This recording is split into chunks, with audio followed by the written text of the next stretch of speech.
नहीं, उसमें देखना ये रहता है कि जैसे जो भी मामलात उठाए जाते हैं सरकार की तरफ से, उसमें सबसे बड़ी ये कमी ये रहती है कि वो मुस्लिम इंटेलेक्चुअल से, मुस्लिम जिम्मेदारों से, तंजीमों के जिम्मेदारों से बात नहीं करते। आमतौर पे होता ये है कि जब किसी कम्युनिटी के बारे में कोई फैसला लिया जा रहा है तो उसको अपने साथ लेके, उसके साथ बैठ के वार्तालाप करके, बात करके, मशवरा करके उसको एक जो है अमली जामा पहनाने की जरूरत होती है कि वो एक वर्किंग मोड में कैसे आए, ये भी देखना पड़ता है। दूसरी बात ये होती है कि बिल्कुल एक ऑर्डर की तरह आता है कोई भी फैसला कि वक्फ तरमीमी बिल आया हो या ट्रिपल तलाक का मामला आया हो, और इस सब के अंदर भारतीय मुसलमान ने एक बड़ा अपने आप को साबित किया और साबित कदम होकर बताया कि हम सुप्रीम कोर्ट का जो फैसला है उसके साथ हैं और हमेशा उसके साथ रहेंगे, क्योंकि ये भारत का मुसलमान जो है वो अपनी भारतीयता पे फख्र करता है, गर्व करता है। अब दूसरा मसला ये रोहिंग्या का है या बांग्लादेशियों का है, तो उसको इस्लाम से जोड़ने की क्या जरूरत है, मैं ये कह रहा हूं उसको।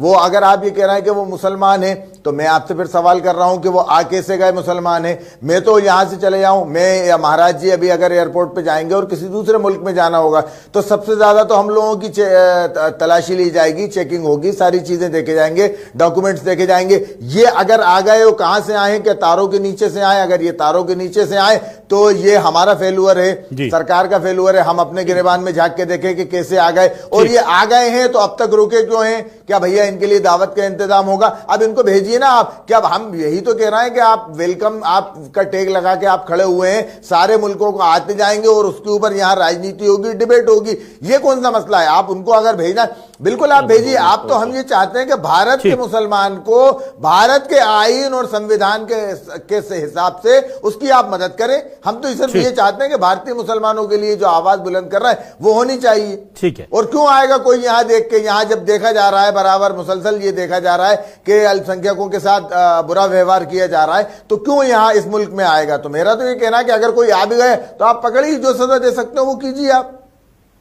आपने कहा अल्पसंख्यकों के साथ यहां बुरा व्यवहार किया जा रहा है।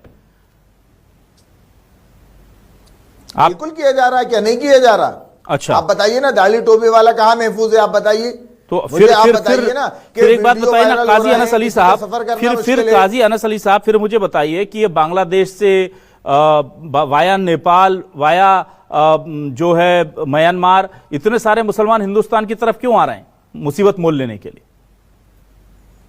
मुझसे सवाल करेंगे या माननीय प्रधानमंत्री जी से करेंगे या गृह मंत्री जी से करेंगे या अगर आपको नहीं, आपने चूंकि आपने जो एक टिप्पणी की कि मुसलमानों के साथ गलत हो रहा है, तो आप ये फिर या तो ये मानिए कि बांग्लादेश में, मैं कह रहा हूं म्यांमार में, पाकिस्तान में उससे ज्यादा गलत हो रहा है, इसलिए वहां से बेटर है, तभी वो यहां आएंगे ना। या तो कौन बुला रहा है? कौन बुला रहा है?